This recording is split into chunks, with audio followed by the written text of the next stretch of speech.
Hello and welcome to Fans Traumas, Robots with These Guys, the podcast that complains continuously about all the great things it gets. I'm Jay, your host, and with me today are Dan. Say hello, Dan. Hello. And Phil. Hey, Phil. Hello. And joining us again is Ralph. Ralph, give us a big hi. Hoi, hoi, hoi. That's brilliant. Fantastic. So, yes, we are going to be talking today about upgrade kits. The kits that you can get, the plastic formed ones. We're going to talk about ones you can make at home. And we're going to be talking about stickers that make our toys look amazing. But before then, I want to do a couple of shout-outs. The first one is to, Jazza995, who took some time out from his prolific production of critical texts and videos and audio to say on Reddit, obviously, those fans never read the original Marvel G1, G2 run. That series killed known characters left, right and centre. Well, first of all, Jazza995, thank you so much for reaching out to us and making yourself known. We appreciate all the feedback. But what I will say is that the episode that was commenting under was about the Skybound comics and not about the Marvel G1, G2 run. We could cover that later, but as we are not proper fans, we're thinking that this might just be the last episode that we ever make, because Jazza995 has pointed out that we didn't draw a correct parallel. So I'm thinking we just pack up here, we go home, take our microphones, and never buy a toy again. Does anybody want to buy 3,500 Transformers in one go? Well, or possibly, Jazza995, we can refer you over to friend of the podcast, Orion Gear, and his excellent podcast, We've Got Back Issues, in which Orion and his friends talk extensively about various comics, Marvel and DC, retro and modern, and they cover the Marvel series, particularly the first few runs of the initial miniseries, in extraordinary panel-by-panel depth. So yeah, big shout out to Orion Gear, and We've Got Back Issues, and Jazza995. If you want proper fans, that's the podcast to go for. But if you want to sure that's a physiotherapy website. We've Got Back Issues is an excellent podcast. I can highly recommend it. And yes, the pun is intentional. With that in mind, let's get on with the news. So, guys, lots of exciting stuff coming up. You know that as soon as TFN is on the horizon, that's when all the pre-orders come in. That's when all the pre-orders that you ordered previously start asking for money. It's when stuff suddenly appears on discount. It's all happening this month, which is the month of March. Matrix of Leadership. How excited are we? Yes. Yeah. Nah. Very excited, but I think I missed the pre-orders. No, you can get it literally. You get it in Smiths, mate. They've got it everywhere. Yeah. Isn't it like £100 though? It is. It is on the pricier side, but it is a thing of beauty. Unlike the cheapo one I got from In Demand, from TF1, it has the holes for the fingers. So yeah, very important, the holes, and it does the separating thing. Yes, you can pull it apart, and it's got like a thing, and it starts to glow, and it looks very, very, very cool. I see. So the TF1 version is essentially it's the Ultra Magnus version. No finger holes, can't pull it apart. Absolute failure. The only thing that would make this a better Matrix is if it contained a hard drive, so you could store all your accumulated knowledge on it. It wouldn't have to be a big hard drive. Floppy disk. Could be like a couple of K, and that would be enough for me. And it plays music. It plays The Touch, which is fantastic. Does it play anything else? Can you use it as a Bluetooth speaker? I think it's literally it plays The Touch when you pull it open, and that is it. Okay. But that's all it needs to do. Yes. Well, maybe it could say "Arise, Rodimus Prime" as you did it as well, or "Now light our darkest hour" as you do it. Or does anybody want a cup of tea? Does anyone need a cup of tea? I have nothing against it. I have nothing. Actually, I brought up the price. I was just interested. I wasn't having a go. It only fails for me because I haven't got the space. It's that simple. I have no problem with it. If I had an empty shelf that we would fit on, I would probably be tempted. But it's just I haven't got the space. That is the big issue with all of the collection, isn't it? It's how much room you've got on the shelf and what you have to put out of the way to put this on. This looks incredible, but I feel it's got a bit of that Robosen vibe to it. Like you'll play with it once or twice, and then it will just sit there up on the shelf looking cool. At least it can sit on the shelf, and well, at least the promo pictures, it looks very well made. It's nicely, neatly painted. It's the kind of thing that I'd be happy to have on a shelf on display. Absolutely. And what you want is for normals to come to your house and to say, what the hell is that? And then you have to hold it, put your legs in an A stance, hold it in front of your chest, and just say, now, light our dark tower, and hold it up in the air and pull it apart and have the music play, just for them to go, and is it a clock? Yeah. And of course, you can take it to a Transformers LARP when it eventually happens. Okay. How does a Transformers LRP work? Lots of cardboard boxes and very flexible people. That's not a LARP. That's something else, Dan.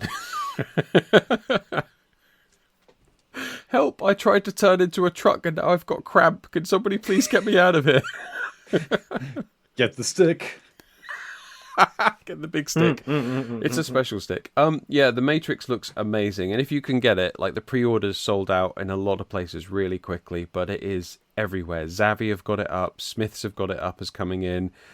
This is a thing that they are really pushing because it's the anniversary year, so it's really exciting for that. I won't be getting it because of the space issue. Ralph, sounds like you won't be getting it either. Phil, happy enough with the little TF1 yeah version. Don't need it. Yeah. And Dan, have you got it on pre-order? As I said, I think I might go looking for it, but I might. Have you not pre-ordered it in the last 30 seconds? Just a smidgen in price. Yeah.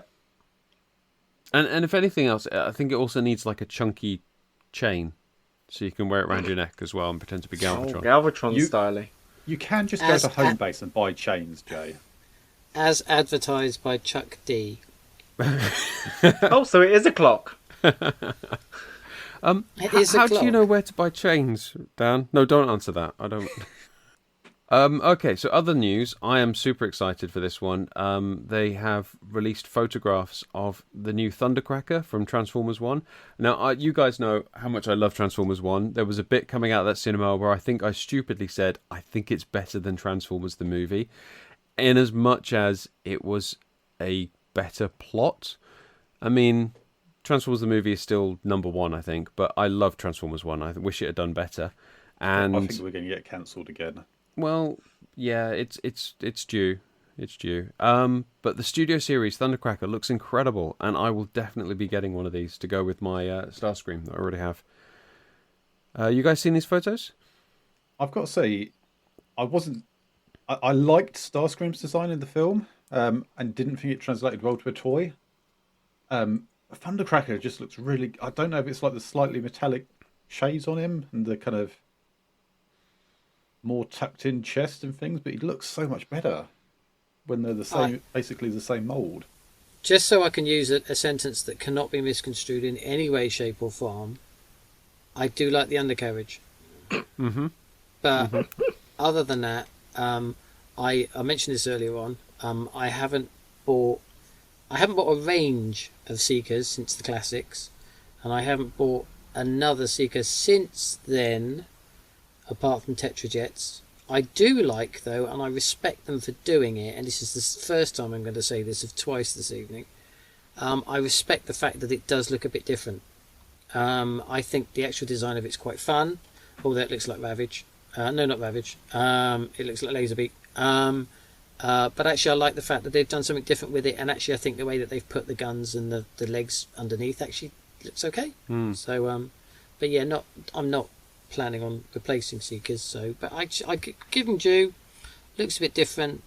I think it's quite a nice design. Yeah, it is really nice. Phil, will you be getting Transformers 1 Thundercracker? No, I'm very oddly choosy when it comes to collecting TF1 toys. Like the last one I got was Arachnid, which is amazing. But before that, no, I tend to pick and choose. And this one doesn't interest me because it's too small. Like I like my Seekers in sort of like a big chunky Voyager style, and also we've got the 86 Seekers coming out, so that's another release. So I can't be in for that on top of the movie versions as well. So I think you make a that's good where I'm point. going. I think if you're gonna, I think there are certain toys where if you're going to collect one, you might expect to collect more than one of them, and if they're only going to make one or two of this design in terms of what you might expect, then maybe there isn't. That's going to reduce that market because people are going to go, actually, why buy one thing in that design when I can't get the rest of the range? So it's a fair point. So the Seekers that we saw in the movie, they all have slightly different designs because they had Thrust and they had Slipstream and they had Skywarp, and all of them had variations on the theme. So none of them were like just a straight repaint of Starscream. So the heads are different and the chests and the wings are all different. So I'm looking forward to like creating a scene on the shelf like that crowd of High Guard, around the back of it. Although that does raise the question: is what am I going to do with the blockies that represent the same characters, because they've got to go somewhere as well now. Just put them in a distance. They're like the little faraway guys. That's it. Yes, they are further away. Dougal. So I'll be getting it because They're the Seeker babies. That's the new animation coming out. Seeker babies. It's like the Muppet Seeker babies. babies, like the Muppet babies. Yeah, the Seeker That's where babies. my man went as well. I'd watch that. Okay, cool. So, other things in the news. Lots of Studio Series stuff coming out. Kranix and Astro Train came up recently. And I've been looking forward to Kranix for like 2 years. I'm a big Pit fan, and I have a large 3D printed Pit. And I didn't think the Kranix that came in the box, which I admittedly haven't opened, was really big enough or impressive enough. So, and so I've looked forward to. I think this is possibly going to be a little bit too big, but nevertheless, I'm happy to see it coming. I have got it on order, which I hardly ever do anymore for Transformers. Although I may also dip on the 3D printed one as well to see how that scales for size. But no, looking forward to Kranix, and I get it. His alt mode is him uncomfortably lying down. That's fine. What are we expecting? Does he not turn that- into a manta ray? It's clearly a spaceship. I mean, look, it's not that different from the picture of him in the The one in the guidebook comic. or Yeah. whatever. Yeah. It does actually look very similar to the absolutely awful alt mode he has in the comic. I get it. Yeah, I have no problem with it. He does also come with a petrol pump. Yes. Which, to be honest, we're all going to need soon. So. Nah. I think he looks in his alt mode a bit like something out of Stingray, like one of those fish-headed submarines or something like that. No, I like him. Him. He's got a lot of character. We've been waiting years for any kind of representation of him. So yeah, he looks brilliant. He is at the very least beautifully 80s. So 80s, yeah. What more could you ask for? Flora Drury, isn't he? He's just so good. And then on the other end of the scale, perhaps, they're doing Astro Train again, and they can always hit one of the alt modes, and then the other two are just like, oh yeah, we have to do those as well, don't we? And the train is gorgeous. Honestly, it's a piece of art, that train. Yeah. I'm not convinced by the need for the smoke, but I agree. That's what it is. It's a very specific effect part, isn't it? But it's beautiful. What it's doing. If he turned into a Western thing. gunslinger and you could put the smoke on his gun as well, then maybe I'm being more. That maybe might work. But it just being smoke for the Oh, I suppose you could just have. Oh no, he's been damaged in flight, and look, there's smoke coming out of him, and he's crashed into the floor.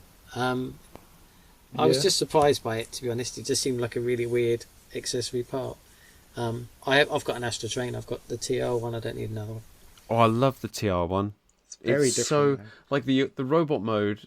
Actually, none of the modes look like G1. None of it looks like G1, but it's got enough of a homage so it doesn't look stupid on a shelf with like G1 type Generations toys. I don't know. It's weird. Like, I see a photo of this new Astro train. I'm like, actually, that's not so bad. And then I see another photo. I'm like, oh my god. You know, it looks sort of the proportions are weird. It's emaciated in robot mode, and it's got kibble hanging off it everywhere. And then the shuttle mode is like, oh, it's sort of 50% right, a bit like the Siege one. 50% shuttle is right. It's like Uncanny Valley shuttle mode almost, isn't it? It's like it could kind of be a shuttle, but it's just wrong enough. I think it's doing just enough of a job of a shuttle, but it kind of feels like it's had its wings clipped.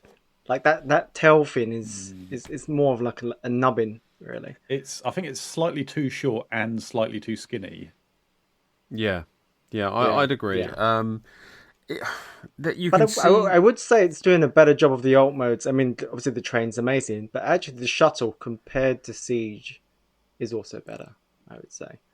And that's not just talking about that huge gap that was at the back of the Siege mod, because this one still has its faults. But Siege one was just sort of a brick with a bit of a sort of a shuttle nose and wings tacked on. So at least this one looks a little bit more what I would expect. See, all this being said, like everyone, when the photos were revealed, the loud tide of opinion seemed to be that it was dreadful.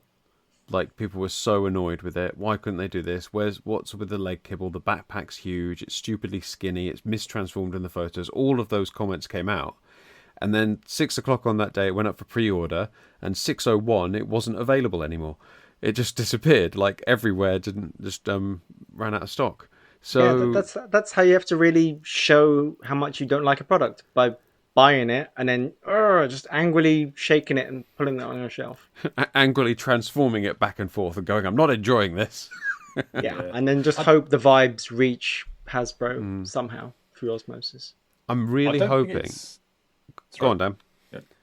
No, go ahead. Well, I was going to say, I'm really hoping this means that Siege Astro Train suddenly turns up on Facebook and eBay as people are offloading him. I would like to have I've got the Galaxy Shuttle, and I really like that. And I want to see if I could get on with the Siege Astro Train over this one. I'd like to see them both next to each other. That'd be quite cool. I imagine he'd turn up at TFN. Yes. Boxes. You'll see them around. I mean, there's how many? Is it just the original flavor and dramatic capture, or was there? Wasn't a third Astro Train? Well, that and Galaxy Shuttle. That's the only versions of that mold, I think. Yeah. Yep. Yeah, you'll have a crack at that whip. Yeah. We'll see. We'll see. It would be nice to sort of look at them physically next to each other and decide which way around I'm going. I like him. Yeah. I've got him on pre-order. Obviously, I'm one of those guys, but I actually do like him. I don't mind him being a bit slighter than some of the previous Astro Trains, because having had the toy as a kid, that's what he was. He was a long guy. He definitely skipped Arm Day down at the gym. Definitely skipped Arm Day. 100%. He skipped Arm a year. Exactly. But yeah, like I found the Siege one and the previous one. He's just very stocky, and that was never Astro Train to me. So I think this guy could be good. Faults aside, I think he could be good in my collection. Yeah, I don't think he's amazing by any stretch of the imagination, but he's certainly not terrible. Unlike fucking Nexus Prime. Now, what is wrong with Nexus Prime? Everything. I was so I've really liked most of the Prime so far, and kind of how they've had a lot of different gimmicks, different styles to them, but kind of being a kind of diverse group while having a cohesive, unifying theme. I was really excited for a combiner. Like, how would they do it? Would they go full on Titan price point and do a full combiner team? Would they do something like they've done with Amalgamus and have just limbs and bits that pull off? No, what they've done is they've done a guy who turns into a brick, and that also turns into a combiner torso that can't even combine on its own. You need to steal the frame off another combiner. It just does nothing well. It is. It is. I have to say, it is. Even as somebody who is a huge fan of the CW blockiness, it is an exceptionally ugly toy, and it doesn't. Now, I actually disagree with your original point that you like all of the way that the primes are different. I'm not a big fan of that. I mean, I'm not collecting them, and that's not the only reason why. But that's the only thing it ticks. It ticks that it looks like nothing else. Mm-hmm. Other than that, I don't think it ticks anything. But yeah, no, I take your point. It is really not. I mean, it just looks like hot. Is it Inferno? Did they bring in? I think they brought Inferno out for Combiner Wars, didn't they? I think I've got him somewhere. But yeah, no, I agree with you. I think it is an exceptionally awful looking toy. But there you go. It's not even as good as Inferno or Hotspot though, because the alt mode is just such a nothing. It looks like a cassette bot. It looks like an unfinished cassette bot. I've just seen a picture here from the marketing stuff where they plonked it onto the trailer of Superion of Silverbolt. So it's in its jet mode, and then the trailer's in its trailer mode. And honestly, it looks like it's just being violated by this trailer. It looks like it's trying to get away and hasn't moved fast enough. It doesn't fit with anything. It's a weird color scheme. I don't know where that's from. I don't know. It's just I was in for 13 primes, and now I'm just like, I'll have a gap. Yeah. I'll probably get him for the sole sake of completing the team. But I'm really hoping that we might get like some kind of box set or something later on with him, with the limbs, and with some kind of extra bits that make him better. That would be nice. It almost feels like buying him as an investment is kind of like a future-proof in case they do decide to bring limbs out from at some point. Apparently, they've been rumoured that they're going to come, but then we still don't have a frame for them. Unless the limbs come with a kind of builder figure type thing to make the frame. God. Oh, right. So sell all the deluxes at Voyager price because you're packing them, or leader price even because you're packing them with an arm or a leg, or 2 packs plus extra junk sort of thing, like how the Constructicons were. Have you seen the combined pictures of it with the parts from Bruticus and Superion? No. So they've actually turned the torso frame around. So you've got some lovely screw holes and some lovely hollow bits in the back, and then that plugs in, and then they've attached like Superion's left arm and Bruticus's right arm, and the same with the legs as well. And who's going to do that? Who's going to take their Superion off the shelf, take it to pieces, take their Bruticus off the shelf, take that to pieces, to put this thing up on the shelf like that? I mean, I'm not. It looks this guy. Yeah, it looks kind of there. So yeah, I think if it's on sale, it looks kind of air. Yeah. That's valid. Think we can underline that point. But tell you who looks amazing, Liege Maximo, who was also announced at the same time. I don't know what he is. I don't know what he turns into. I love him and I need him. He's obviously a space bullock. I thought that was obvious from the beginning. He's a green space bullock. Yeah, if yours looks like that, Ralph, you need to go and see a doctor straight away. Bullock with a U. His alt mode gives the vibe of looking bigger than it actually is. It looks like the kind of horrible alien spacecraft you'd see hanging and filling up the horizon in some kind of sci-fi film. Galaxy Quest. It's bad guys from Galaxy Quest. Yes, that's exactly what I was thinking. Yeah, it doesn't look like much of a thing. It just looks like a big ominous blob, and that kind of works for it. I think so. I don't think that everything needs to turn into something recognizable. Like, if you look at the primes, half of them are Vans, and I think he looks great. And he's got little gimmicky things, like his left hand spins round and it's the cannon arm that's in the comic, and the face sculpt looks great. And he's got the huge unicorn style horns. This is going to look amazing on the shelf. So obviously, as we've established, we're not true fans, so none of us have read the G2 comics. But from my understanding, he appears in like exactly one panel of the G2 comic, and that's what this is based on. Oh god. Well, yeah, but it's one of those memorable panels, isn't it? It's like those things that you always come back and refer to. You know, it's that moment. And then from that, they've done like the IDW and the aligned versions, which look more like Marvel's Loki.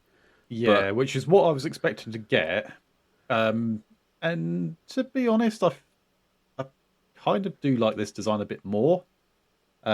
Just because it doesn't look like generic Loki Tumblr pretty boy version of him. It's so weird, and yeah, I would love to get it. I missed a lot of the pre-orders, so I'm just going to be looking for this one when it pops up in Smith's, and it will be a must buy as soon as I see, because it's just so interesting to look at. What about you guys? In for it? I'm in for all the primes, as I've said. Grudgingly, Nexus Prime, although I will probably be holding on as long as I can to see if something better comes along. You don't have to get it. I do, Jay. I do have to get it. Ralph? No, I'm just, it's an interesting oddity. It's not for me. It doesn't. I mean, there's a lot of niche characters that look incredibly cool, but I don't need them. So and it's more space really. But I give it its due. Nice looking figure. No, he's pretty cool. I like him. He's a unique design. I think he'll sort of stand out well, and he'll hold his own in amongst the primes. So yeah, no, definitely getting him. You could definitely say there's not going to be anything else on your shelf, Unicron accepted, that looks like this guy. I mean, they're all doing their own thing. You look at Amalgamus, and then you look at Onyx. Mm-hmm. You know, you might even question if these are toys from the same line if you didn't know better. And yet they look amazing all together on the shelf. But I think I need to look elsewhere for a Nexus to stand in there, because it's just so disappointing. Which is a shame. Okay, so, but stuff that we can definitely look forward to. Really excited. TFNation tickets went on sale this month, and that's a very exciting time, because it's the anniversary of the movie, and they've got Vince DiCola coming, which is going to be great to hear about later, because I won't be going. But what a fantastic opportunity to hear that guy like live. I mean, if you're a gig fan, if you happen to like music, if you're the buzz online has been incredible. People have been so excited for this, and people are buying like the early access tickets, the Club Con, and the DiCola things. People have been getting the Legends Pass to go and meet him. You know, Ant from Ant's Bot Collection and Wild Wheels hat. He's got the vinyl of the Transformers the movie, so he's going to be taking that for Vince to sign at TFN. It's very exciting. You guys excited for TFN? Yes. Oh yeah, absolutely. Always. What are you looking for? Ralph just sort of yeah. That sort of paused then. I was thinking, I will do my normal Sunday pop-in. I do enjoy it. I don't need all of it. I will be there for the Sunday as usual. Yeah. I think we talked about this in our first ever episode, but like everything that me and Phil and Dan are like really excited is like the worst possible thing for you. It's like yeah, that sort of in your face fandom, and I know this strange fact better than you do, and spending far too much money at the bar on alcohol and none of us enjoy that. No, nobody enjoys that. No, it's just stuff that I'm not really into. I enjoy being there. I enjoy seeing the people. I mean, there's certain people there. There's about 4 or 5 people there. That is not you lot. That I do recognise and I do talk to, and they are lovely. And I also don't do a lot of the personality stuff. I don't do. I don't need things signed. I don't do those sorts of things. So and that's fine. It's, people do it. I'm there for the reason I'm there, and I will enjoy it again, and I might get to the car route on the way. Who knows? It's an exciting day. It is very exciting. I am really looking forward to hopefully meeting the actor whose name escapes me. Oh, Darren Norris is going to be there, who is an absolute legend in voice and Transformers circles in particular. Because he's done Robots in Disguise, he's done Transformers Prime, and he's done Transformers Earthspark, and he's the voice of Knockout in Prime. So I'm hoping to speak to him and go to one of his panels and hear about his career and stuff like that. I love that idea. He's the. Do you remember Team America: World Police? And Oh, yeah. he's the the agency boss in that. You have to act, Gary. Act like you've never acted before. That guy.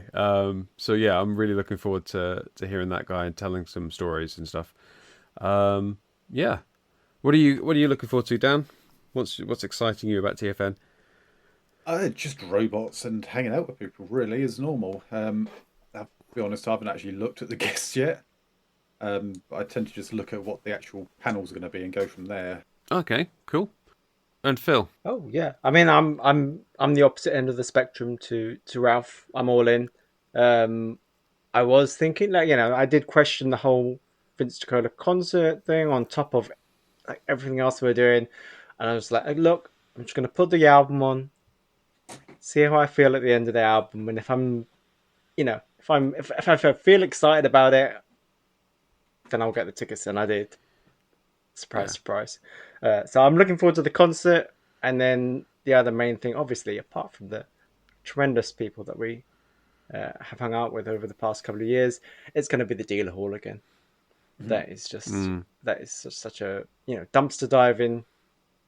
That's everything to me. So haggling with Japanese sellers and getting out your last 50p to pay for the grail that you've discovered. Yeah. I mean, maybe I don't want to cut it that close this time, but yeah. Yeah, absolutely. I'm really looking forward to it as well. I will just give a shout out to my mother.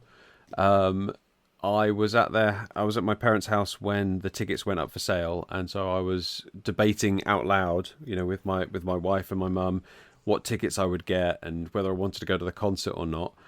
And my mum said, "Well, just get tickets to the concert." And I said, "Well, it's this much money." And she said, "Oh, well, you need a birthday present. I'll get it for you." And I said, "Oh, I don't think Dan's going. He's saying on the chat he's probably not going as well." And she went, "Oh, well, tell him I'll get him a ticket as well then." Wait, this is an option? I've never even met your mother, but yeah. And I was like, in my mum's head, I'm still 12 and I still need looking after, and I need friends organised for me and that sort of thing. You're like, oh, if you need to go somewhere to town, I can pay for that. She's amazing, my mum. She's fantastic. But it was such a sweet little thing to offer. And then I was like, Dan, is it cash or is it just not interested? And Dan was like, no, I'm just not interested. I don't want to go. And I was like, okay, yeah, he doesn't want to go. I'm asking whether I want to go, so that probably means I don't. So, but I've got ClubCon again, because ClubCon is amazing every year. I love the cosplay contests. I think those people are fantastic. Although, can we sort of say, if the same winner again for the third year running is the same person, maybe we sort of, I don't know, protest. I don't know how you protest. Fix, I would assume. Yeah. Is that? They should be made a judge. That's how you handle it. 100%. They should be made a judge. Yeah, and that's absolutely right. But yeah, I'm looking forward to hanging out with people in the bar again. I'm looking forward to just. I've got my Saturday and Sunday tickets, and I've got my ClubCon tickets, and I will see what the panels are like for Friday, because those ones don't tend to sell out so quickly, and I'll see if I want to go to a panel on Friday, or if I just want to hang out in the bar and play with toys. So yeah, very exciting. TFNation. Anything you guys want to say about TFNation? Anything else? Go listen to our previous episode regarding it, episode 1. If you have any doubts, sitting on the fence about going or not, or want advice on accommodation, food, etc., we did a deep dive into everything. You'll be able to spot us as well, because Phil has done another excellent job making ID badges. So we will have our our fans traumas TFNation badges, which you'll be able to spot and come up and say hello, or come up and say how much you think we should stop. That's you, Jazza. We want to say hi. We want to fist bump Jazza 995. I will try again in my ongoing quest to never spend as little money on things as I possibly can, to get a cheap parking space at the NEC. Yeah, that sounds like a plan. And yeah, if you guys are going to TF Nation and you have listened to the podcast, please come and talk to us and tell us what you think and what you think we could do and how you think we could be better. That'd be amazing to hear from you. All right, guys, TF Nation, looking forward to that. It's going to be amazing. So, without further ado, on to our main topic of the episode. We're talking about upgrade kits, aftermarket editions, third-party items, things that make your figure better. And I'm going to say straight away, I am going to open this up and then I'm going to listen attentively because this is not something that I get into. So it's become definitely more of a professional thing. You know, there are lots of companies out there now who are producing these regularly, quite quickly when figures come out. But it started closer to home with 3D printing, and Ralph is our resident 3D printing expert. Ralph, do you upgrade your figures? Do you add accessories and fillers using 3D printed stuff? Yes and no. I mean, we chatted about this before. I've only ever bought and used, although I do own a couple of others that I haven't used yet. One upgrade kit. The 3D prints I mainly use, and I'm actually assembling one at the moment because coincidentally it was done to me by a local company who I have a deal with that I do some stuff for him as well. I mean painting, by the way, in case anybody has any disturbing thoughts on that sentence. But I'm just putting together a quintessence soldier, which I can hold up to the people here. I'm just putting him together. Hang on a minute, there he is. Look. Hold it up and we'll all go ooh for the people yeah, at home. ooh, yeah. Although he has three of the same face, which I've not. That's cool. Okay. But it's literally, I've now got a soldier, an engineer, and a prosecutor, which are all done by I think it's Nova Forge. I should have looked this up, but it's on 3D on Colts 3D, and I just love it because there's two big things about 3D printed characters. One is that they are very unique. Obviously, you know, there aren't many people in the world that have a 3D printed prosecutor. And the second part of it, and I think Dan is very much with this with his Gundam, is you are part of the process. You know, this comes out grey. I am painting it. I will, you know, break it down, put it together. It's a model kit, etc., etc. And you're very much part of that process of making it, rather than just getting it out of a box. And I have nothing against getting something out of a box. But there is so much more involved when you're really just part of that process to create the thing, and make decisions as well. Oh, maybe I won't make it that colour. Maybe, you know, look, it's a little bit better this slightly other colour. You know, so yeah, I love 3D stuff, and I have this, as I say, is the quintessence soldier, and I think I will probably get the Kranix as well, because even though there is a Kranix coming out, and I have ordered it, and I will pay for it, and Hasbro is not losing any money off me. I will be getting a 3D printed one made by a local guy who is so local to me that I can actually pick up prints he has done for me at a reasonable price whilst walking the dog. That is how local he is. Because I just think that maybe this non-transforming one, this is the 3D one, might work a little bit better for the size that I envision that character at. It's not going to stop me getting the other Kranix, but it just gives you choice. You're part of the process. And yet there is a little bit of the megalomania, which is, oh, look at me, I'm so clever. I've got one of these things that no one else has got. So I absolutely admit that. But no, I'm very 3D. I've also had, I apologise, I lied earlier. I have had the upgrade kit that turns TR Soundwave into, somebody help me? Grandus, is it? Yes, which Yes. I think is absolutely fantastic, and the amount of effort made by somebody to create that is beyond comprehension, because it fits on so well.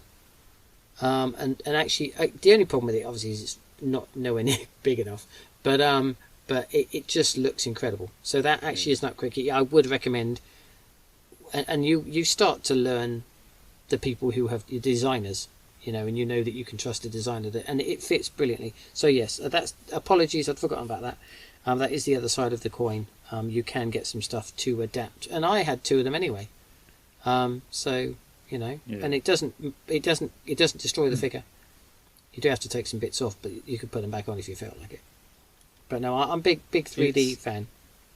Yeah, there's such a wide range of 3D printed and printable stuff there. I think there's stuff that just wouldn't be economical to produce in any other method, like those very specific kits.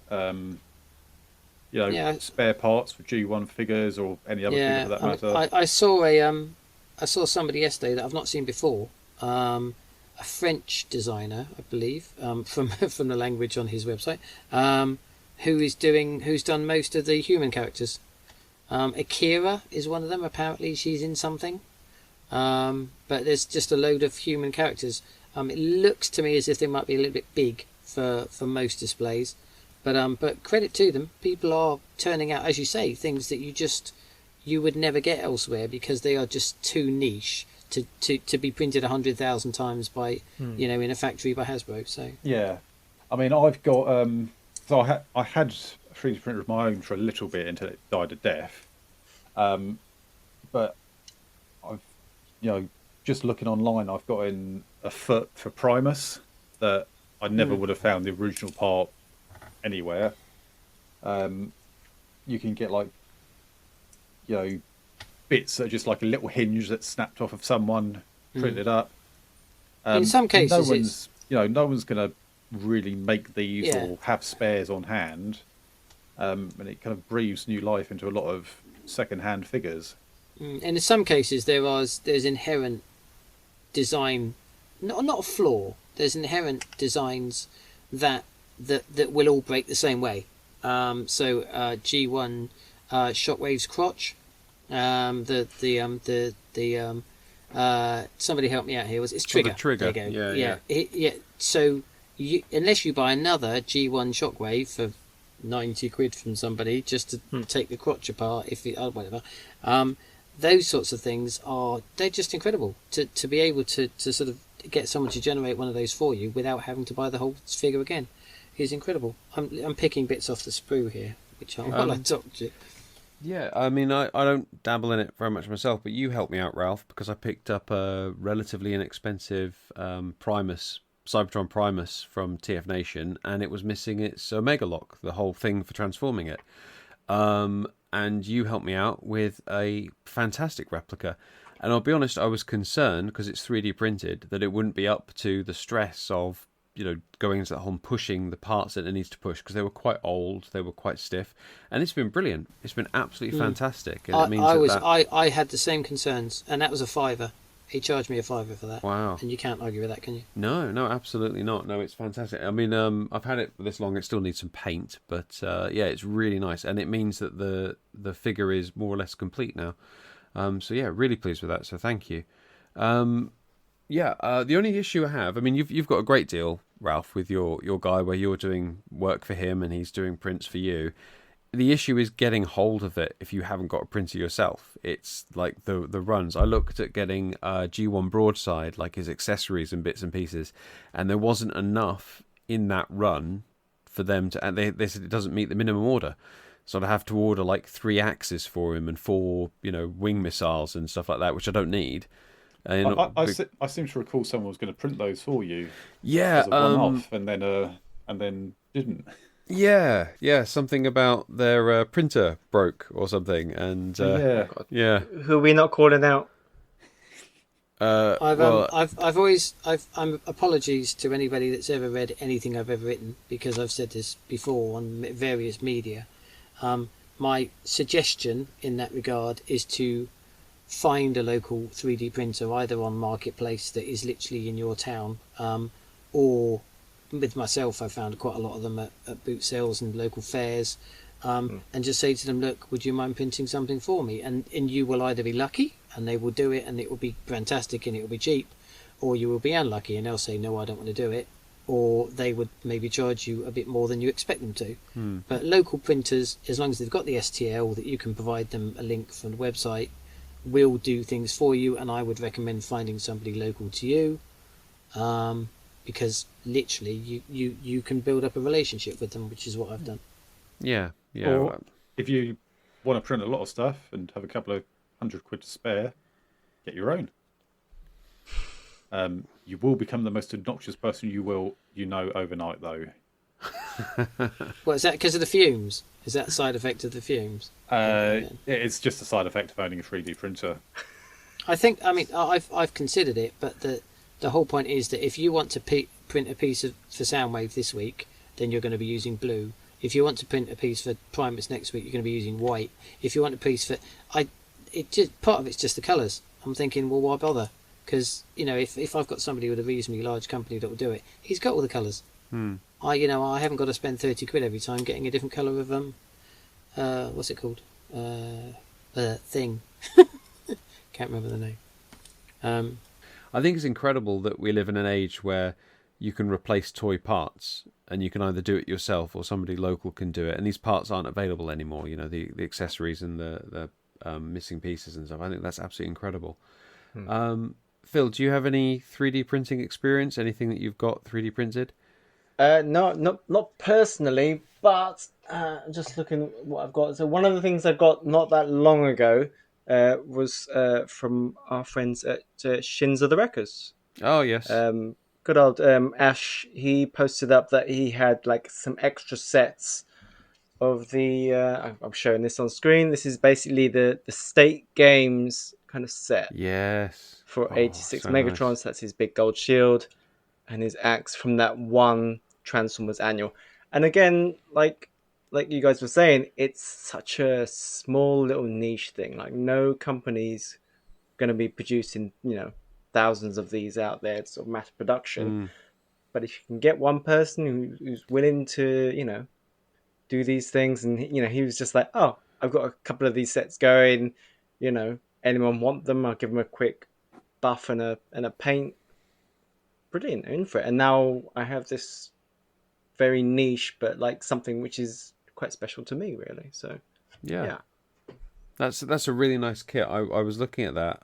In fact, I was at TFN Reading and taking a break, going to get some lunch, standing in the queue, and we were chatting just in the queue about toys and things like that. And somebody said, I really want the Gladiator set for like a sword, an axe, and a shield for Megatron, like in the annual. And I just turned to him and went, I do know Shins of the Wreckers, and I know he's... Bear with. And I set up a WhatsApp group. Literally, by the time we got our food, he'd ordered the last one that Shins of the Wreckers had printed, and it was on his way to him. And that's just incredible. I love stuff like that. So nice. It's such a good kit. It's beautifully printed. Is there much in the way of like print lines on it? Can you see like? Yeah. There's grain. Like this is not like, again. This is the trade-off. Unless you've got someone printing in resin or some kind of like high grade, you always get them. But in the way that he's done it, it works with the mold as opposed to against it. So like on the shield, you kind of get these sort of concentric rings coming out from the middle of it, which makes it feel like part of the design rather than some kind of flaw that you sort of irks you every time you look at it. So no, it's well done and put together. But yeah, like don't stare too closely at it, because you will see like small flaws. Because it's like the stuff, ring. Honestly, it's for what it is. It's great.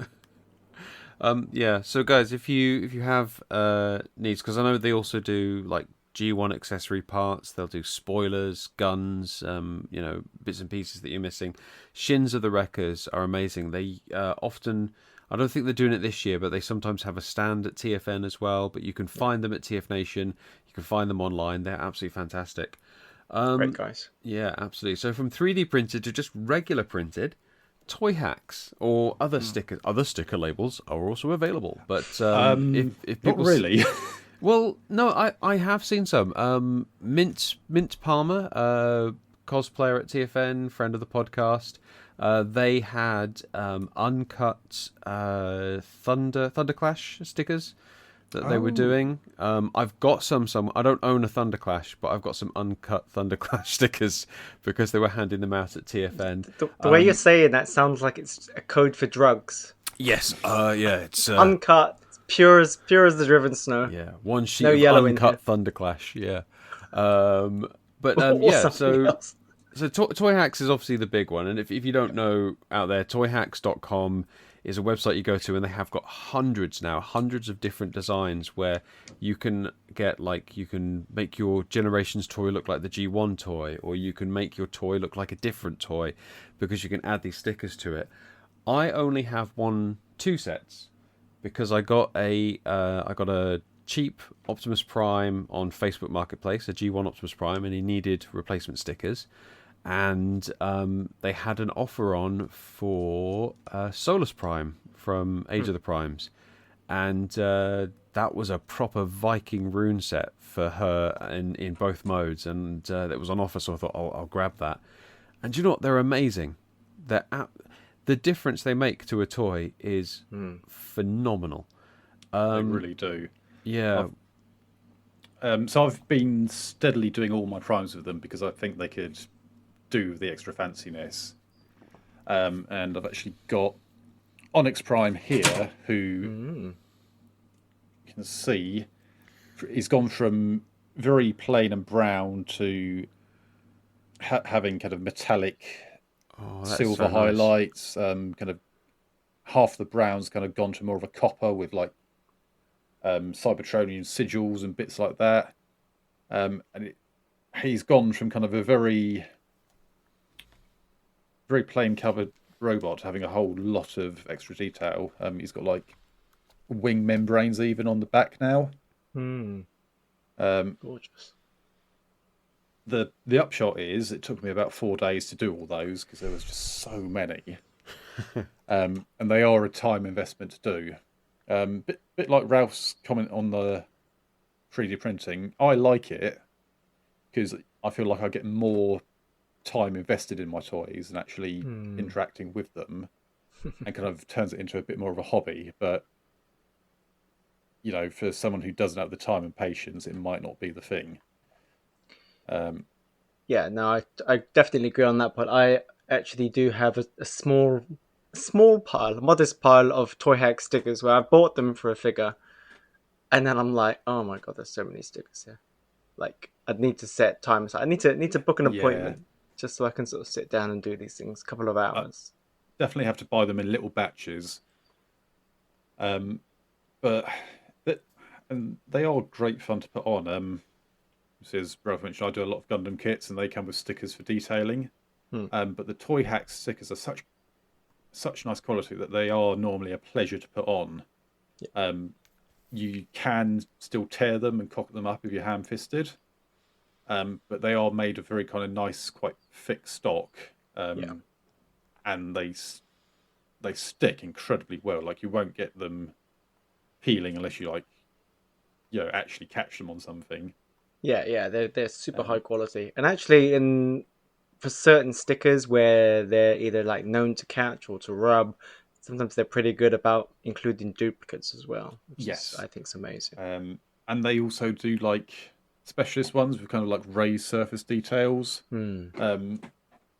Alpha Trion has a beard now entirely made of Toy Hack stickers. They've done it in like a genius thing where it's one sticker but with like raised like plastic bits and a clear sticker. And Dad, did you not realise this is a sticker as well? Instant molded beard. This is just this is all Toy Hack stickers. Everything's stickers. We're all stickers. But I would say that if you own any Titan, you owe it to yourself to do a Toy Hack sticker set. I've got a Mega Supreme here with the Toy Hacks on, and every little window and everything on him is picked out. And they've done one of these for every Titan so far. Wow. How many weeks did that take you? It took me about 3 days, but I did it during lockdown. Right. And obviously I did it to pass the time. But it gives such a sense of scale when they kind of throw in all like little Easter eggs and things. So if you've got a Titan or kind of any larger figure that's looking a bit plain and needs something to break up the colours, absolutely would recommend getting yourself a sheet of Toy Hacks on there. Not sponsored, by the way. No. Just want to say, I know I'm gushing a bit.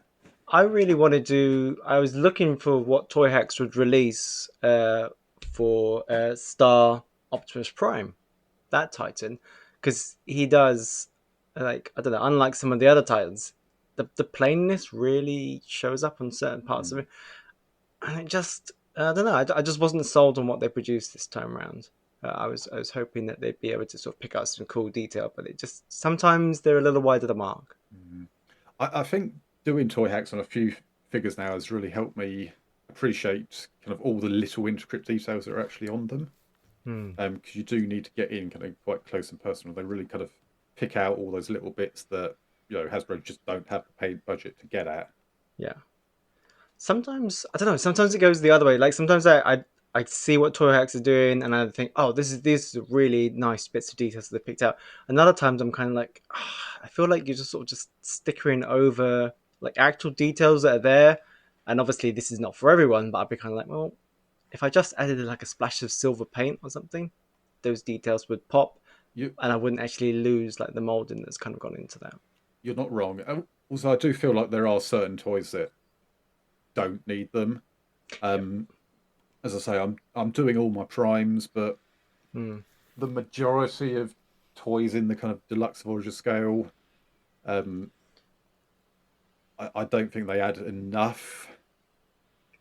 Yeah, and that is my feeling with that's my feeling with most of them. The one kind of real exceptions that I find, and this again comes down to budget, is where there's not enough paint apps on a character, particularly their alt mode, and this really impacts things like police cars. So I've got sort of Prowl, we've got Earthrise Prowl here. So now he has all these sort of police deco stickers on him, and then in particular racing cars those massively fall short. So again, his mold mate there. We've got Smokescreen, as you can see. All the sponsors on there. Exactly. And also, I understand that normally you wouldn't be able to get those sponsors on there because that's just money that Hasbro would have to pay out for you to actually get them. But they absolutely elevate the toys. Once they've got all this livery on them, all this extra detail, it just takes them up to another level, and it's incredible. So that's the area where I really look at Toy Hacks and I go, yes, I'm 100% in for this set, because it feels like it completes the toy. The toy feels unfinished without it. I haven't thrown in any four penneth in this situation, and I don't think it'll shock anybody when I do. I'm just too cheap. I won't pay, and I absolutely get that they are fantastic, and I have seen some of them applied, particularly Phil's, and they look amazing. But I'm just too cheap to pay what I will in some cases pay for the toy again, or more than for the stickers. And I absolutely get that they're amazing, but I don't see that budget as being something that I will double to improve the toy. And I have to say, Dan, slightly scaring me off with thinking about putting stickers on Omega Supreme, I must admit. But no, I don't. I've only ever bought a toy with them already applied. But they're quite an investment. You look at it and you go, wow, I am almost paying the same price, or like half again. And they're investment, and they're not to everyone's taste. So I've seen quite a few people online kind of worry that they kind of bring the resale value of figures down. Which, if I'm putting stickers on a toy, I'm doing it for me anyway. So, well, they're not unremovable though, are they? So you can go back to them. But I agree with Ralph. I think I would say they are unremovable. I've actually tried. I think they'd be difficult to remove cleanly. Yeah, right. They are adhered quite strongly. I think they're not impossible, but it'd be a lot of scrubbing to get the residue off. I feel. Yeah. You want that. You want them to hang on as much as possible. But I kind of agree with Ralph. Like, I've seen yours, Phil, and your is it Redline you did, and that looks absolutely incredible.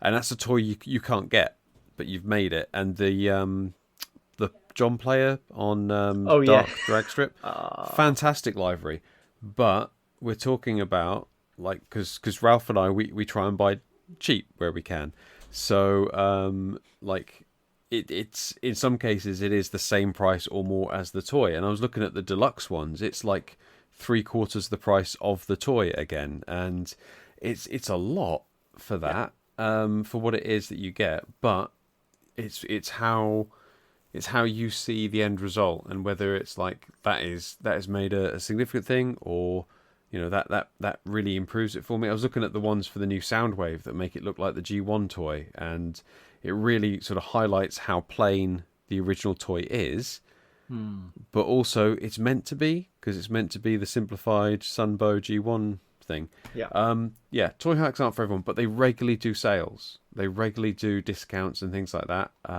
For example, right now, if you buy any stickers, you can get ones for a Studio Series Wind Charger for a cent, a single cent. So they'll chuck that in with any other sticker set at the moment. So that's kind of cool. Yeah, they're really good. They're worth keeping an eye on the website for like discounts and stuff. And like I said, I got the Solus Prime ones quite cheap, and they really helped sort out a very battered G1 Prime that I had, made it look a lot better. So yeah, toy hacks are pretty good actually. I'd recommend them if you've got the inclination to tart up your toys. Whilst we've been chatting, I've now attached all provisionally all 1, 2, 3, 4, 5, 6, 7, 8, 7 arms and legs to the 3D printed soldier. So he can sort of stand up now, and he's got his arms and legs. He's looking very nice and gribbly now. Yes, he is very cool. yeah, obviously there'll be a lot of painting involved, but they are just such fun. Okay, just like to say that. I'm going to take them all out again now. Yeah, I would agree with you as well, Dan, on the toy hacks, that they can reduce value. Like, especially if you get them wrong. If they can actually, if you get it wrong, they can make your toy look worse, I think. I think it's the kind of thing where it'd be down to who's buying the toy as well. Well, it's the same with everything, isn't it? It's yeah. But if you don't like it for that price, don't buy it. Yeah. If you want to sell it for that price, hold out for a buyer who'll pay that price. That's directed at our friend Will, friend of the podcast, Will, who bought and carried around a Scorponok for most of TFN before deciding that the customization wasn't for him. I think the previous owner tried to paint it and lost interest halfway. And so Will paid for this thing, carried it around, kept taking it out of the bag and looking at it, and then putting it away again. And he just carried it around until he eventually found somebody else to buy it off him and sold it on. He could have had a new head 3D printed for it. He could have done, absolutely. So this is one that I don't get because it doesn't bother me as much as it bothers some people. Gap fillers and replacement joints and parts. I don't look at my toys and go, "Ugh, that's hollow." I look at my toys and go, "That's kind of cool. I like that." Even when you pose them, even when you have them showing the hollow sides and things like that, my eye isn't drawn to them. How do you guys feel about gap fillers? So I would say there are some toys where the hollowness screams out at you from the shelves. It's so kind of just it's so apparent. It makes itself known. The particular one I'm thinking about was Impactor. The one that came out, I think it was Siege first. There was a couple of sort of remolds of that. And given how rare it is to actually get an Impactor toy, to actually get a hold of one, and see just these huge gaps within his legs, that was too much. So I definitely went in for a gap filler there. I also see, I on a similar kind of vibe. I think gap fillers are a way to kind of to complete a toy, particularly if you think a toy is gonna be, well, we say this every time, but it's gonna be like your definitive version. So, I'm again just because I've got him right in front of me. 86 Megatron. I'm looking at him here. Yeah, he looks great. The gaps are not terrible, but if I'm saying this is my Megatron now, then if there's a gap filling kit out there, which isn't going to cost the earth, then maybe I will just to have this just to kind of push it from 90% to 100. Yeah, I suppose if you're wanting the perfect version of the figure, then there might be a file. So gap figures kind of annoy me because when I go looking and saying, "Oh, I wonder what kind of mad upgrade kits people have thought of now," and go browsing, half of what I see is just gap fillers and just seeing page after page with loads of finicky little bits for every single figure that's come out in the last couple of months. Just really annoys me. I think the only one of those kind of things I've bought are the shoulder upgrades for Legacy Armada Megatron to actually allow him to move his shoulders. Yeah, that's different though, right? Yeah, well, it's the same kind of thing as a kind of utility kit, as I call them.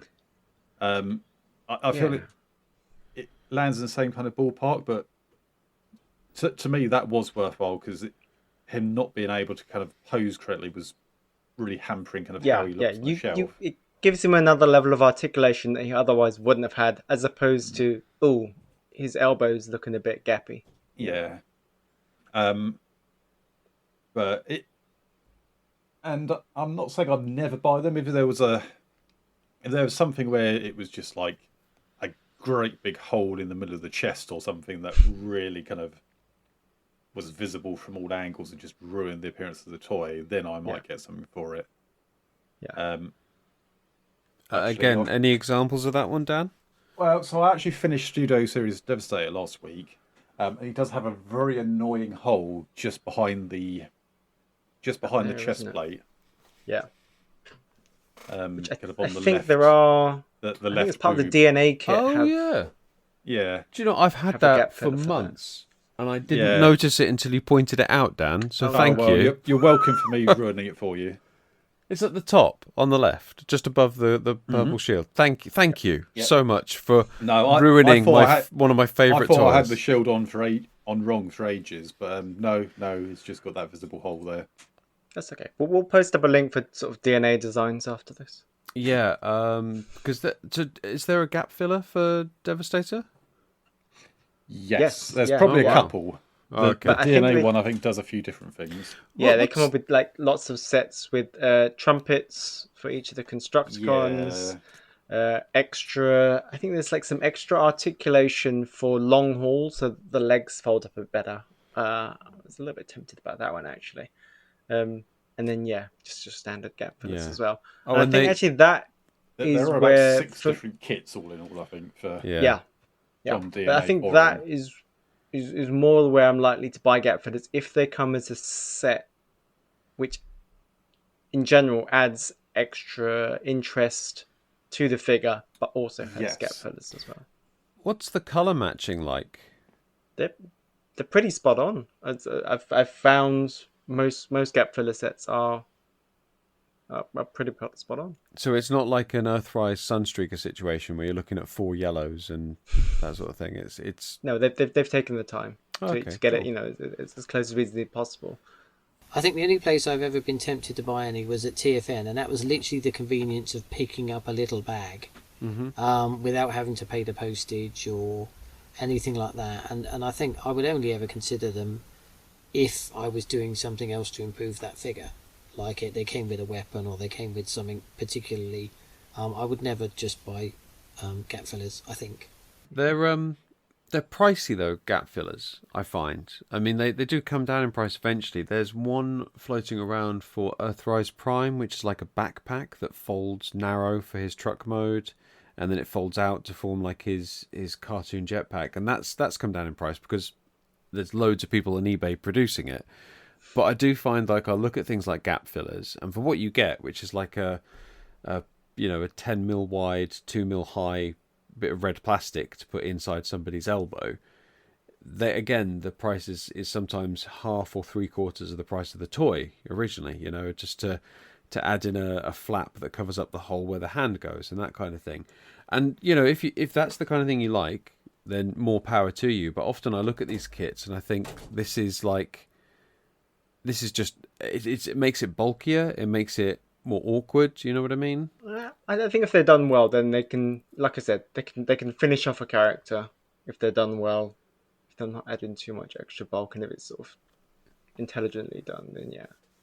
I will say from my perspective on it, having seen a few, I've never seen one where I've gone, wow, that's justified it. Like, I see the toy hacks, and I go, yeah, I can see why you would do that and spend time with it. But the gap fillers, I look and I go, that is not a big enough improvement to. This is what I'm saying. As part of an overall upgrade kit, which actually adds something to the toy, that includes gap fillers, fine. But just on their own, I think, unless it's really egregious, I'm not going to bother. Well, let's talk about upgrade kits, because that's a whole different shebang. That is taking your toy and making it more, rather than filling in what's missing. It's adding to, it's developing and growing. There's is it Akai? How do we pronounce that? Akai, who are doing some fabulous head sculpts. Phil, I believe you have some of these. Yeah. I've got Primer Prime here. Yeah. Which I mean, I didn't have a super strong connection to this character, but when I saw what he had done for this face, for this character, for me, it just again took the toy from sort of here up into the stratosphere. Essentially, it was, I don't know, it was just incredibly heroic, really well designed. It had this kind of IDW feel to it that just the original head, whilst I know what they were going for, just didn't lend that for the character who he's supposed to be in my head. I mean, I didn't look at the toy and say that's a dull head. I didn't look at that and go but it clearly takes it to another level. Absolutely. Yeah. And it does something different with it as well, which I think is quite important as well, because it's not one of those things where, like you said, if you've got a couple of gap fillers on something, you look at the figure and you go, I guess that's worth it, maybe. But you look at this and you're just like, oh wow, you notice it straight away. It makes a big change to the figure, even if it's just like a head swap. Absolutely. And he comes with more than just the head, or did you just get the head? No, I just went with the head. I just went with the head. I have seen, though, I am on the particular thread for this, and my gosh, I feel like there's like 4 or 5 different kits out there. Ones with sort of different swords, different kind of chest. Yep. Like he can get some sort of transparent chest replacements and all kinds of pauldrons, and there we go. One of the other ones, the DNA kit, which comes with a replacement head that looks quite a bit like Phil's one. I think. Did yours have an actual mouth instead of a faceplate, Phil? Yes. Yeah, he had the option. Yeah. Comes with a new, bigger Star Saber, a shield that can combine with the Star Saber to be like kind of giant axe weapon, and an actual fabric cape, which honestly does. The connection's a bit and finicky, but it does so much to kind of give this a kind of royal knightly image. Yeah. That's what, 4 parts. I mean, obviously the shield is a kind of complex transforming part, but it's not much that you get, but it makes a big difference. No. Yeah, absolutely. Are you guys happier with Primer Prime now you've added these kits? Is it? Oh, absolutely. Yeah. I've also toy hacked mine. I think combined they've done a lot of work to kind of make me like him a lot more. Oh, that is really nice. Rather than like the plain white what he was now, he does look like some kind of legendary Robo Knight. So that's your most recent kit. I picked up at the last TFNation an upgrade kit, but I only got this because I was trading with G-Works, Glaug, Oh yes, friend of the podcast. yes. Fantastic guy, very inventive, very creative, does a lot of upgrade kits and fantastic bits and pieces. This is a very subtle one for Legacy Oh, yes. Slipstream. I don't know how well you guys can see that, but there's like an animated style chest plate and stickers, and then the fillers on the wings here as well, which have got stickers with Decepticon symbols on as well. I can't get that to focus, but there we go. Yes. And the null rays, Oh, yeah. they're new as well. So I've got the same kit, and I Hey, picked it up purely for the null rays, so they'd actually sit right on the arms rather than hanging out underneath them. That comes with its own special toy hex kit as well, doesn't it? For yes, yeah, decorating it, which is nice. really nice kit. And yeah, it helps set her apart from Windblade quite a bit, I think. A little, but then again, I'm not looking at Windblade and going, oh, do you know what? She really needs like all this extra stuff added to make the wings better and the guns better and all that sort of thing.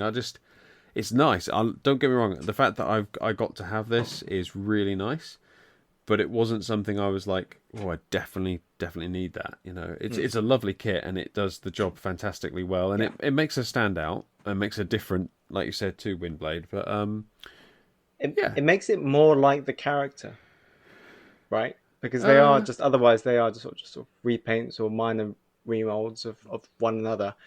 And I think it does make a big difference. So sticking with G-Works, so one of the pieces that I picked up was for Windsweeper, yes, and it's kind of a bit mad because I'm also going to pick up his mate Crankcase here, and yeah, obviously I'm hoping you guys can tell me what it is that these guys are missing. That the third one of them, Ruckus, was not. And that's that they're all bloody trigger cons, and neither of them came with guns that actually pop out. yeah, Like Crankcase has these tiny little vestigial nubbins which sort of hide behind his windshield here, and Windsweeper came with target masters, which is like that's not it's in the same ballpark, but it's not the same thing at all. So it's kind of like having these things from third party to actually finish the figures, which otherwise budget has not allowed for. It has been great, having that option, and now they actually look like the characters that they're meant to be. Did you get the wing upgrade for sorry, what was his name again? not. Windbreaker. No. No. Because it that for me falls into the category of it's cool, but is it essential to the character? Is it as essential as having flip out guns? No, not for me. And I know it does make him more like the original figure of him, but yeah, I didn't need it, and you got to draw the line somewhere. Yeah, I'd agree with that. I've got a few. I've got Crankcase's upgrade kit, which I don't know where that's come from because I bought it with the toy. Definitely better than the little nubbins. It seems. I don't want to suggest what Hasbro and the people are thinking, but it would have been better to have left the nubbins out rather than give them and say, "Oh, that'll do, won't it, guys? This little poxy thing here. We couldn't do it properly, so here you go." It would have been better just not done it at all, in my opinion. That is absolutely the feeling. That'll do. Close enough. Yeah, absolutely. So heads. The one I am really tempted at the moment by is the Kingdom Rodimus head, because it looks so much like the G1 Sunbow cartoon, the Akai head. Really nice, because I love Kingdom Rodimus, fantastic toy, but the head is not quite right, I think. So I'd be tempted to get that, isn't it? Yes, yeah, very much so. Although it does remind me of that kind of very weary, like his appearance in like the OG Marvel comics. Yes, where he is just sort of battered and beaten down by the weight of leadership. So he gives off those vibes for me. I think the first ever Transformers upgrade kit might have been a head. I think there might have been those head upgrades for G1 Ironhide and Ratchet. Whoa. They give Oh, I know the natural ones you head rather mean. than nothing. Weren't you trying to get rid of those a while back? Yes, I think they went to Ralph. I've certainly got at least one of them. Yeah. Yeah. The upgrade kit I remember first was what the Devastator head was. The first one I remember was like a load of stuff for the Combiner Wars Devastator, which is the it's the Wei Jiang one, wasn't it? Oh no, that's quite late. So Is it? yeah, Is it that Fans late? Project started out doing upgrade kits as well. Okay, now obviously we can check this later, but I believe the first third-party upgrade kit might have been armor for the Classics Ultra Magnus figure. Yes, the City Commander. Yes. Oh, whoa. So it was like that turned trailer into a trailer, Yeah. or came with a trailer. No, well, no, It's the Parallax? original toy was just the Parallax cab. trailer. Yes. Was it the Parallax So trailer? And I think this is a whole other level of upgrade kits. Is you obviously they're kind of rarer and more expensive than just your simple kind of head swaps and extra weapons, but the kind of thing that completely changes a toy into something else. Yeah. As Jay says, Fans Project did the Parallax armor. They did a couple of other kits in that vein as well. They did like a similar one for Rodimus. They did like a completely different one for Classics Optimus Prime that kind of was supposed to be semi-permanently attached and like transformed with it, and basically turned it into a different toy. But yeah, like there's definitely a few out there that just use the original toy as a skeleton basically to make something else. Yeah, I think I can't remember which one it was I saw recently, but it replaced like the bottom legs. I think it was one of the Starscream molds, and it changed it into Farmer, I believe. Oh, yes. No, a TF1 Starscream into Farmer. Yes. Just put him into a tractor. That's what it did, I assume. Yeah. But yeah, no, dear. you literally Some of these his jokes are appearing for the last time before retirement.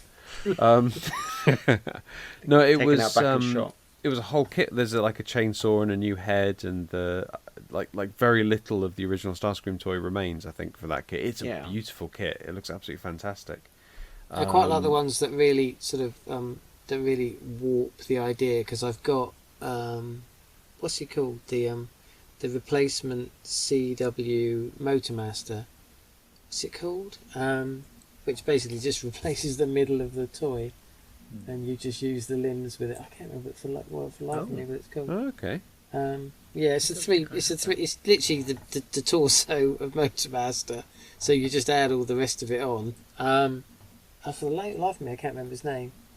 He's behind me actually. He's over there. Yeah, that I like the way they sort of bend the rules now and again. It's like, well, we're not necessarily going to sort of upgrade it. We're just going to replace that bit, and you can stick the other bits on. It's kind of reversal with some of these kits where you you're buying the original figure, so you've got something to stick this kit on. Yeah. Things like the City Commander from Fans Project and that kind of ilk. Like, you know, I when I first got back into collecting, one of the first things I got was a Classics Ultra Magnus, just so I could get that kit and put it on it. You have like the like custom class kits they used to do at BotCon and things as well, didn't you? Where you got like an extra head and a couple of bits maybe, but you had to repaint the toy yourself and things like that, which is a whole kind of different subject and kind of much more of a kind of garage kit kind of deal. Yeah. Have you seen the DNA kit, the Galactic Slayer for the Cybertron style Galaxy Optimus Prime? Ooh, no. So it's based on an upgrade kit for Nova Prime. So it is essentially feathered wing blades that stick out. Like they're as wide as the toy is tall. There's gap fillers for the guns. There's a new head. There's new leg armor and all this sort of thing. Like new feet to make it taller as well. and a scythe as well that it comes with. Galactic Slayer. It's absolutely incredible. A complete That new revamp. nose on the vehicle mode looks really cool. Oh, that's too many guns. That is. I feel like that's just too many guns on that thing. Like you couldn't aim those properly at anything at any point because they're just getting each other's way. But what a kit! That's absolutely amazing. And it looks like a complete different toy. The other one I saw as well, which isn't, I don't know if is it, I don't know if it counts as a conversion kit. The Motormaster, the animated Motormaster kit. Oh yes, Motormaster. Turns it into yeah, I know what you mean. Menasor. The one that turns him into Menasor, essentially. Yeah. Yes. Really very nice clever. kit with like little pretend stunticons to attach to his arms and things like that. I really like that kit. That was nice. That was quite tempting. But again, I mean, I got Motormaster quite cheap at Smith's, so it feels almost wrong paying more for an upgrade kit than it does for the actual toy. Do you know what I mean? I mean, some would say that's almost like the universe encouraging you. It's like, oh, well, you only paid 15 for a Voyager class figure, so why not? Why not spend out the extra dosh? And you're probably still coming away even. I feel like you should wear devil horns and carry a fork when you say things like that. I've got the evil moustache, man. Come on. Yeah. Is Did that you not see? Did you see the Power Master animated Optimus Prime kit that they did? So Byway, the knockoff company, absolutely jumped on that, and they not only knocked off animated Optimus Prime, they knocked off the upgrade kit as well for about half the price of everything put together. I've got that. I got it just for that kit. Oh, you got the not Byway kit? Not the knockoff one. Will bought the normal one and sold it to me. Oh right, okay. So you It's bought standing the. behind You me. got the The only kit. problem being is it just doesn't fit anywhere because his wings are so He's a wide. big lad. Yeah. But I mean that's a work of art. It's an absolute work because it's as solid as a rock. Well, that's the other thing as well. Yeah, they're so good, aren't they? They don't feel like they're going to snap or. Are they? It's fun to handle. It's fun to transform. Don't know. Never transformed it. Why would I? It looks amazing. Why does it want to be anything else than Optimus Prime with massive guns and why wings? would you want to transform your Transformer? Why would you want to transform that? What's it going to turn into? It's not going to turn into a massive robot with wings and two massive guns, is it? I don't know. I've never transformed it. Okay, I'm sure it's fine. So this is my question for people who have got more familiarity with upgrade kits, conversion kits. I'm a person who gets bored watching videos of masterpiece transformations. How does the conversion kit affect the transformation? So alongside the I've forgotten his fucking name. Solus, no, Primer Prime. I got the one for Vector Prime, which Phil has also got. Lovely. And yeah, Phil, back me up on this. Is you have to take the shoulders off and take the feet off, transform it normally, and then the shoulders basically hang off the back end. They're not. Yeah. The primer one as well. I think you have to put the cape to one side, plug the cape connector bit into the front where it just looks completely out of place, and plug the weapons onto the side. So they're not always integrated into the vehicles in a particularly streamlined way. Yeah. No, the I would say the best kits are, and then kits where you have to do a little bit of parts forming, then it really has to earn its stripes in like the bot mode, to make you think, okay, it's worth it. For these extra shoulder pads that look really cool but don't stay on during transformation, all right, it's worth it. But... Well, that's the thing with the upgrade kits, though, isn't it? Because they're addressing the compromise that Hasbro had to make. With, like, something as simple as crankcase, we cannot make these guns flip out without compromising the figure quite drastically. So we'll do this. And then the kit company said, well, actually, we want the guns to be bigger, so we'll just plonk them on top. They're addressing a compromise by making a different compromise. That kind of thing. Yeah. So again, with the full conversion kits, I mean, you have to unplug and pull out and change something and remove it, and which is not abnormal in Transformers, but it makes it more of a faff.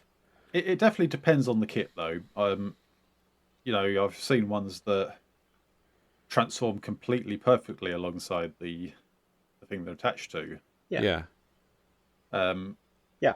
Case the in point, animated Optimus one, it's parts for me, but it forms a seamless trailer for him. Yeah. Yes. Yeah. Yeah. I got this kit for Rise of the Beast Scourge. Oh yes.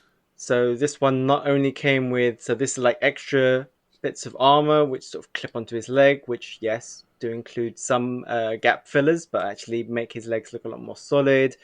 You got like sort of brand new weapon here, brand new head, which is sort of more accurate to how it appeared in the movie, which also comes with a removable mask. All of that stays on.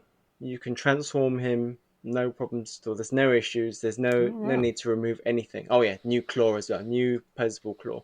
But yeah, no need to remove anything for transformation, and that stuff like that makes it a real winner. That is really good, because that was quite a disappointing figure, the Scourge. I think I Yeah, felt like yeah, it was nice, but yeah, like you saw what they were doing, and then you were kind of like, okay, if only. And then a third party came along and says, well, actually, yeah. yes. I mean, if only production on the movie had been delayed a year by some great international event, so they'd have another year to sort the toys out in time. If only that had happened. Yeah, still some of the toys still came out a year after that somehow. Yeah. So yeah, Yep. fun times. There we go. But yeah, the conversion kit for Scourge looks amazing, and the removable faceplate with his gross face underneath is very cool as well. I really Super like gross. that. I'm trying to think, because I don't have very many upgrade kits. I did pick up from somebody one for Six Shot, Titan's Return Six Shot. Oh god. And it is literally just his knees in the transformation. His knees bend both ways, so it is literally two plastic tiny wedges, like those 2x1 Lego pieces, Yes. like plates, just a little 2x1 that size, and you just jam it into the joint, and it makes it slightly stiffer, and it makes it hold its position a bit better. And that's like the first upgrade kit I ever bought. That's crazy. Yeah. Absolutely ludicrous. Actually, you do get a few. You do get a few upgrade kits. I'm thinking actually because the Armada Megatron kit, which you were talking about, Dan. Mm-hmm. I bought a version of that kit which also came with a few extra bits, which I think it was bits for tidal wave. Yes. So there were bits that replaced joints which would otherwise start shearing away, or there was some kind of issue where basically the mold just wasn't strong enough, so they basically made replacement parts for those, and also came with like a back filler, because when you sort of take out all these sort of tidal wavy parts to stick on Armada Megatron or Armada Galvatron, then he's usually left with a big hollow, so it's a back piece that goes on there. So yeah. Now, is that technically an upgrade kit? Because there was just parts that looked the same as Tidal Wave. They were just small enough that Megatron could probably have them, wasn't it? Oh no! I'm talking about the bits which. So I think that's a different kit that you're thinking about, where those are separate little tidal wavy bits, and it makes like a tiny. Is that the one that makes the tiny tidal wave? Yeah. Tidy wave. Yeah. Tiny wave. Tiny wave.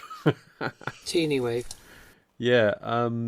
I did see the MGO video for the replacement knee parts, and it's such a simple thing as well. It's like two little quarter circle plastic bits that go in, and it just reinforces that joint, and makes a huge difference apparently. Which you feel like that could have been in there originally, but there you go. Yeah. Wow. Okay.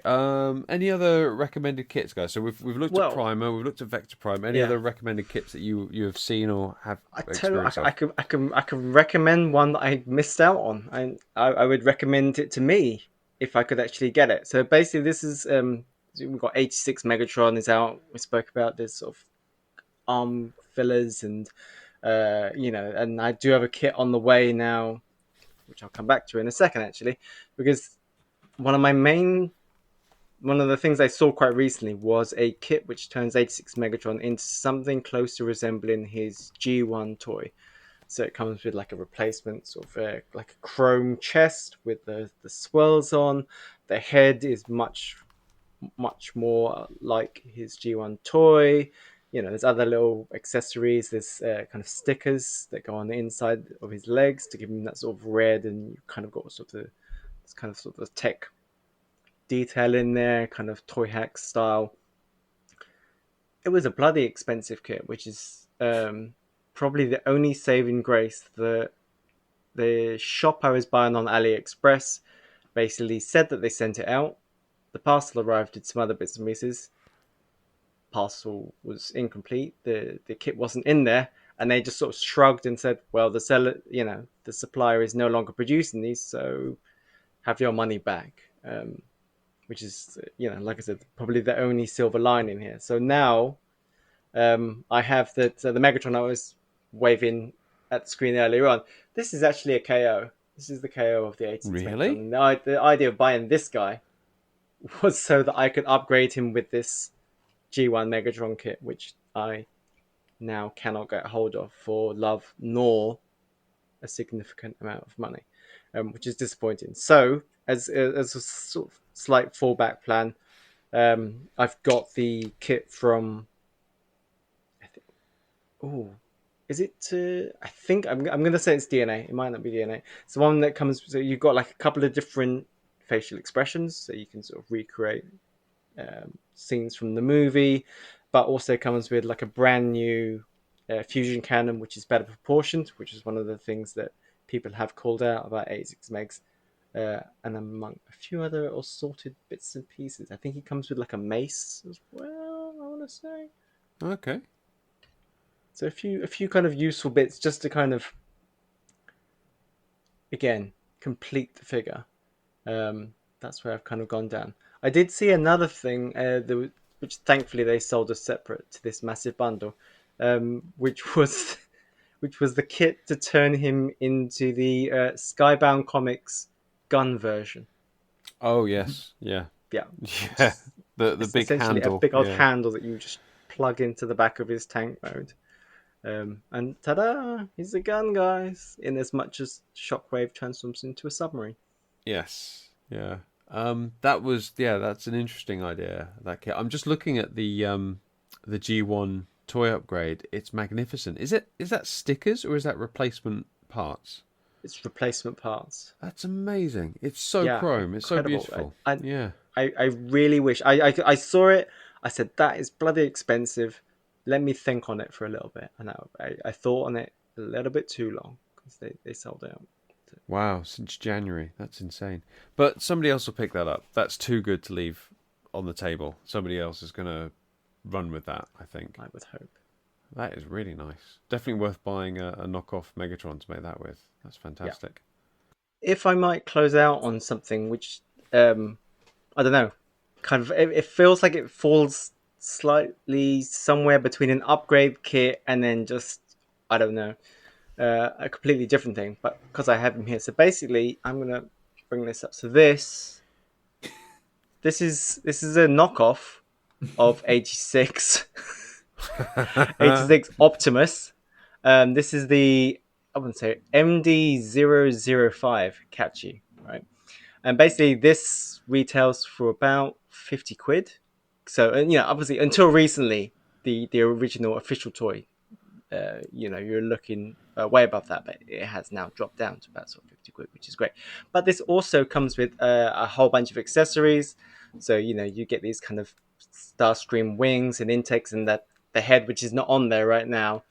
So you can recreate that one bit from the movie. It comes with a whole heap of other sort of battle damage here, so you can have, your battle damaged movie prime there with the wound in the proper place if you wanted to. But also the figure itself, whilst we're not talking about gap fillers, they have actually gone to the trouble of, retooling parts of the figure. So he no longer has kind of screw holes, visible on the thighs or kind of molding lines in the wrong place, which is sort of, some people say might detract from a figure. But again, we go to that kind of perfectionist kind of level again. And it's kind of like, they've sort of fixed these problems with this figure But yeah, like I was saying, it kind of feels like it goes a step beyond just an upgrade when you're literally revising the entire figure and then throwing in some extra accessories for like, almost half of what the original figure cost. So as well as upgrade kits, there are entire KOs which include upgrade kits. We were saying about how Liege Maximo at the beginning was one panel of one comic. Well, Starscream dressing up as Optimus Prime was one 10-second scene of one episode. Yeah. And that is welded into our brains. That is Yeah. absolutely like one of the things you remember about Optimus Prime was once he was Starscream. Absolutely. That's really cool. And again, space is the issue, but the fact that you can go online to places like AliExpress and you can pick this stuff up for a fraction of the price of the originals is worth investigating, because they are amazing quality.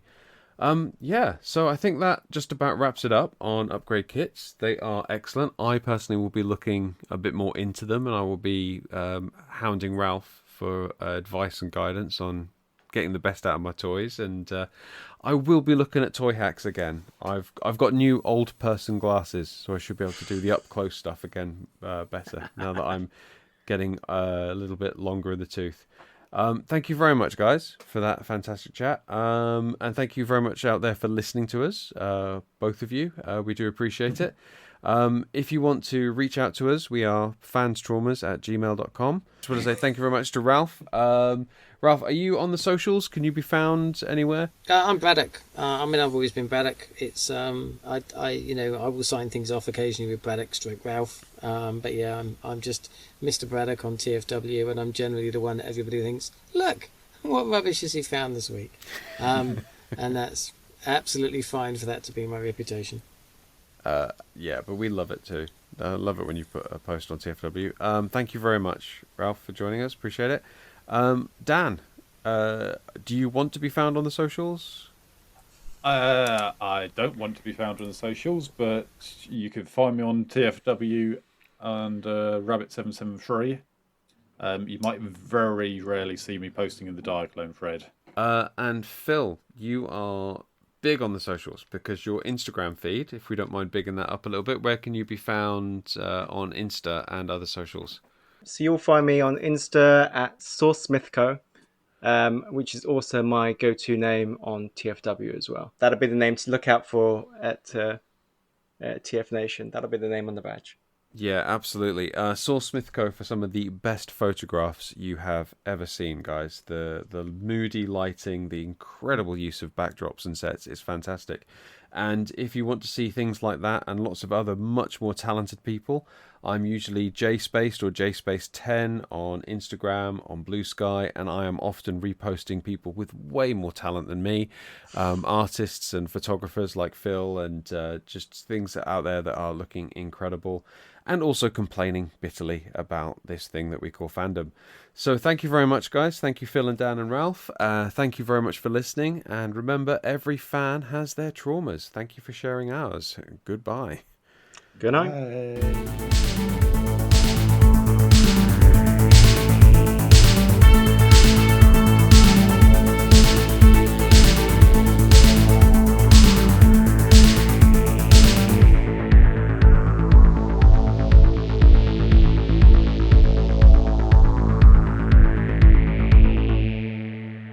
And then it's like an extra flap that you could pull out, but it looks like it makes the arm twice as big as it was originally. The Popeye upgrade kit. Yeah, absolutely. Yeah, giving him muscles. That's just a tin of spinach.